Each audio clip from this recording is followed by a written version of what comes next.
John Dickerson is with us from Washington. He's our chief Washington correspondent and anchor of Face the Nation. So, John, Senator James Lankford told you the Senate intelligence investigation is far from being finished.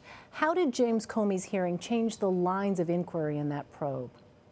Well, I think they want to, certainly when they talk to Attorney General Sessions next week, they're going to want to ask him about all of the particulars that former Director Comey laid out in terms of Sessions' role in standing between, or not, as the case may be, between the president and his FBI director.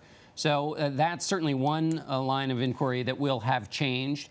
I think also Senator Lankford was clear to say that the question of interference by the president in the investigation was just one element, of course, of what they're investigating. The underlying question of Russian interference in the election and collusion and then leaks are all a part of this. So I think that there also will be an attempt to corroborate what FBI Director Comey said about his interactions with the president, perhaps with other witnesses. But I think the bulk of their conversations will return to interference in the election by the Russians and whether there was any contact with the Trump campaign in connection with that. Well, given what we saw in the Comey hearing, how closely aligned are congressional Republicans with President Trump when it comes to James Comey and the Russia probe? It's a fascinating question. Well, they are absolutely ideologically, theologically, and otherwise in sync with Comey in terms of the Russia threat. The president is quite reluctant, in fact, often mute on the question of Russia's both threat in the past to American democracy and ongoing threat. But James Comey was in lockstep with Republicans and Democrats on the committee in terms of the threat from Russia. When it comes to the question of collusion, that wasn't talked about a great deal at the hearing, in part because Director Comey said he couldn't talk about it because he'd been involved in the investigation beforehand, and also because he's no longer investigating it.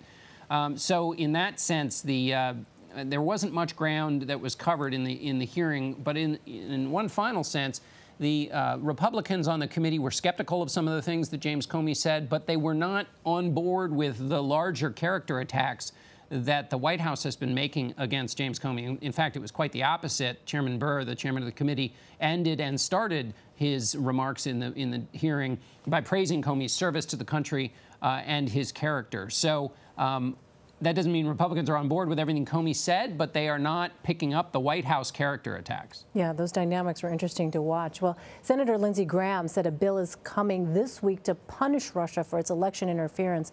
What are the stakes for President Trump if that gets to his desk?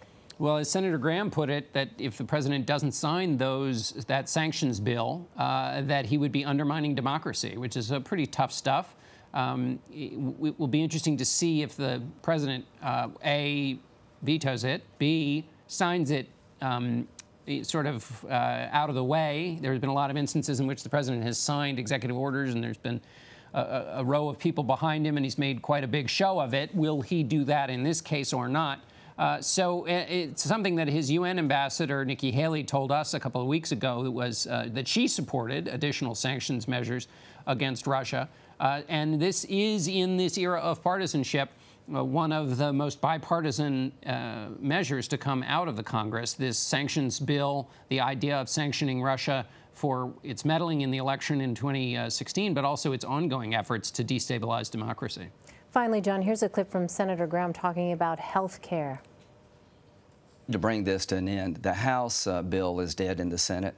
The 10% of support by the American people for the House bill. The House members are mad at us for not taking up health care. Well, send us a bill that would get 12% of support. The bottom line is the Senate is divided between Medicaid expansion states, non-Medicaid expansion states, the proper role of government. Mitch is trying to bring this together. It's going to be tough. So Majority Leader Mitch McConnell gave a July 4th deadline for health care. What's at stake, John, specifically for McConnell on this?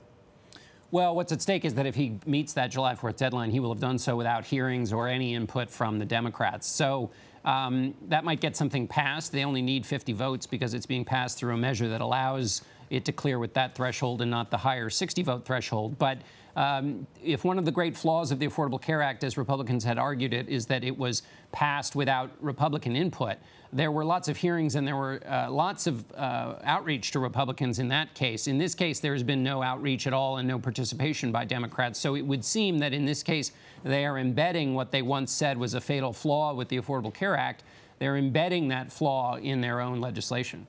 All right, John Dickerson in Washington. John, thanks. Thanks, Elaine.